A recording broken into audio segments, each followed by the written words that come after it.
Assalamu alaikum dear children. Today we are going to learn table of 2 and let's see what is the symbol of multiplication.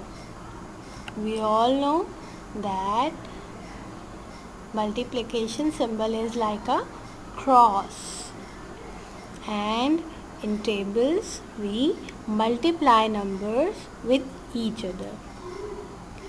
Multiplication is as you know like repeated addition. Multiplication में हम repeated addition कर रहे होते हैं, पर अगर हम addition बार बार करें, if we do repeated addition, if we add the same number again and again, it takes a lot of time. अगर हम एक ही नंबर को बार बार ऐड करते जाएं तो हमारा टाइम जो है वो वेस्ट होता है. तो if we remember the times table, अगर हम टेबल्स याद कर लें तो it saves our time. Multiplication से हमारा टाइम सेव होता है, हमें बार बार एडिशन नहीं करनी पड़ती है, we just multiply a number. For that अगर हम टेबल्स याद कर लें तो multiplication would be easier for us.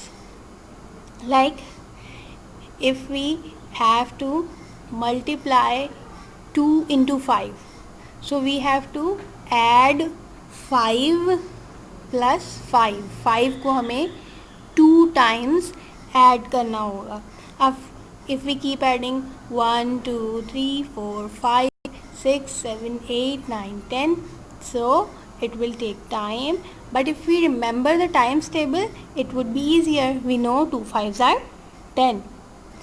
Let's learn the table so it would be easier for us when we start our multiplication lesson. 2 ones are 2. What does it mean? मतलब कि ones के अगर 2 groups हों तो it would be 2. 2 ones are 2. 2 groups of 1, 1 and 2. 2 2s are 4. 2 groups of 2 makes 4. 2 के 2 groups किसके बराबर होते हैं? 4 के बराबर होते हैं. You can count it as well. 1 2 3 4. We can use repeated addition, but if we learn the times table, it would be, as I told you, easier. 2 3s are 6. What does it mean? We have 2 groups of 3s. 2 groups of 3s. हमारे पास smileys के 2 groups हैं और हर group में कितनी smileys हैं? 3 smileys in each group. 2 3s are 6. Now 2 4s are 8 means we have 2 groups of 4, and in each group, as you can see, we have 4 smileys and where there are 2 groups. 2 groups हैं और हर group में 4 smileys हैं, तो 2 4s are 8. If we use repeated addition तो हमें क्या करना होगा? 4 plus 4. Then we keep on adding and adding. हम ऐड करते रहेंगे and our time will get wasted. इस तरह हमारा टाइम वेस्ट होगा. But if we remember the table, we can easily multiply and write the answer. 2 4s are 8. 2 5s are 10. Here there are 2 groups because we are learning the table of 2. क्योंकि हम table 2 का याद कर रहे हैं तो हमारे पास कितने ग्रुप्स हैं? 2 ग्रुप्स हैं.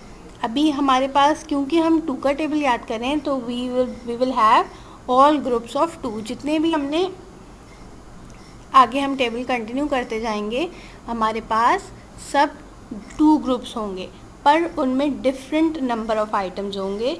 क्योंकि जैसे अभी हम 2 5s are कर रहे हैं तो दोनों ग्रुप्स में 5 आइटम्स हैं and 2 5s are 10. Both groups must have same number of items or objects. जैसे यहाँ 2 ग्रुप्स हैं क्योंकि टेबल 2 का है, पर नंबर ऑफ़ ऑब्जेक्ट 5 है और दोनों ग्रुप्स में नंबर ऑफ़ ऑब्जेक्ट्स 5 है, तो 2 5s are 10. Now 2 6s are 12। कितने ग्रुप्स होने चाहिए? 2। आपको दिख रहा है there are 2 groups and as it is 6, the number of objects in each group is 6. Both groups have 6 items. 2 6s are 12. 2 7s are 14. 2 7s are 14. Again we have 2 groups and in each group we have 7 smileys. So 2 7s are 14.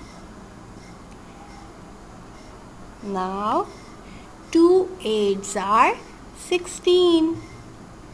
There are 2 groups.